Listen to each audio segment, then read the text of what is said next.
எல்லா கவர்மெண்ட் வந்தாலும் ரோடு போடும், எல்லா கவர்மெண்ட் வந்தாலும் பாலம் கட்டும், எல்லா கவர்மெண்ட் வந்தாலும் டாய்லெட் கட்டும்.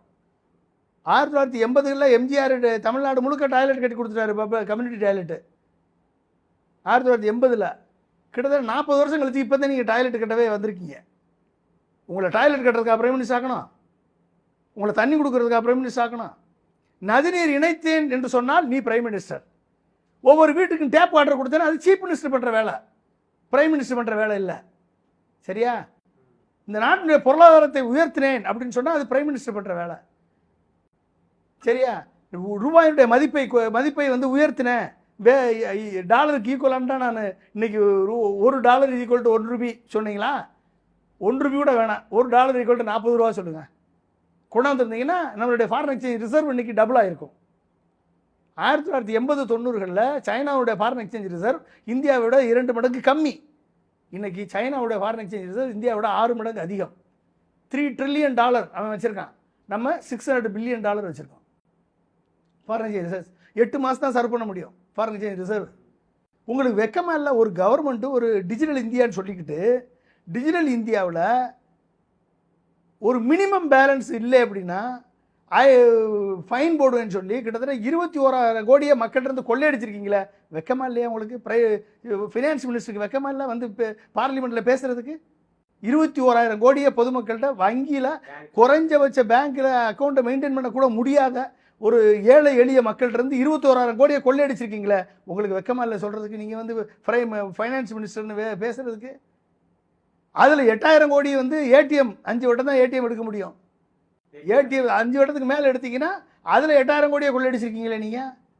எஸ்எம்எஸ் உங்களை கேட்டாங்க நான் இவனை அனுப்ப சொல்லி, எஸ்எம்எஸ் அனுப்புன்னு சொல்லி கேட்டானா அதில் 6,000 கோடி அடிச்சிருக்கீங்க. மொத்தம் 35,000 கோடியை சாதாரண ஏழை மக்கள்கிட்ட இந்த மத்திய அரசு வங்கிகள் மூலமாக கொள்ளையடிச்சிருக்கேன்.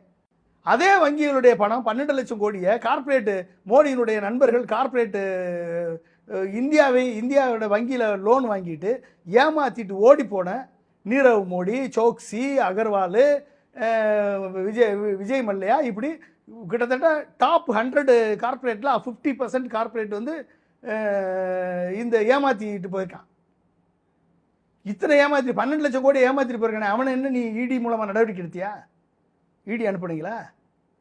சாதாரண மக்கள்கிட்ட 35,000 கோடியை கொள்ளையடிச்சிருக்கீங்களே. உங்களுக்கு வெளிநாட்டில் போங்க, டிஜிட்டல் கார்டு, கிரெடிட் கார்டை, டெபிட் கார்டை யூஸ் பண்ணிங்கன்னா உங்களுக்கு நீங்கள் வாங்குகிற பில்லிலேருந்து 2% கம்மியாக கொடுப்பான்.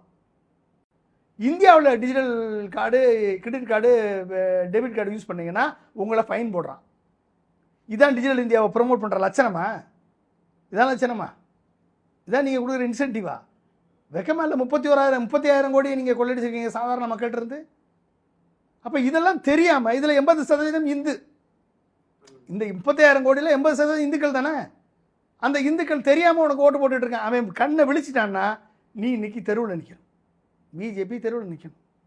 அவனை அப்படி கண்ணை விழிச்சிடக்கூடாதுன்றக்காக மதம் மதம் மதம், ஜவஹர்லால் நேரு தப்பட்டார், இந்திரா காந்தி தப்பட்டார், குடும்ப அரசியல், வாரிசு அரசியல், இப்படிலாம் புலம்பி நேற்று அவர் புலம்புன புலம்பல் ஒரு பிரைம் மினிஸ்டர் புலம்புன புலம்புற மாதிரியே இருந்துச்சு.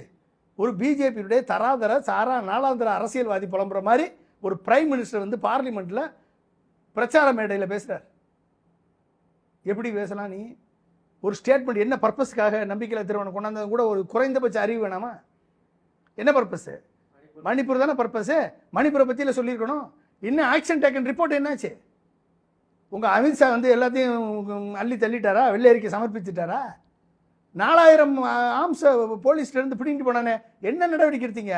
இந்நேரம் டிஸ்மிஸ் பண்ணியிருக்கணுமா இல்லையா கவர்மெண்ட்டை? ஒரு நாள் இராணுவத்தை அனுப்பி இந்நேரம் அந்த கலவரக்காரர்களை அடக்கியிருக்கணுமா இல்லையா? 4,000 ஆம்ஸை நீ ரிகவர் பண்ணிட்டியா? ரிப்போர்ட்டுங்க இருக்கு. 4,000 ஆம்ஸ் ரிகவர் பண்ணியாச்சா? ரிப்போர்ட்டுங்க. குக்கீன மக்கள் காலகாலமாக வாழ்ந்துக்கிட்டு இருக்காங்க.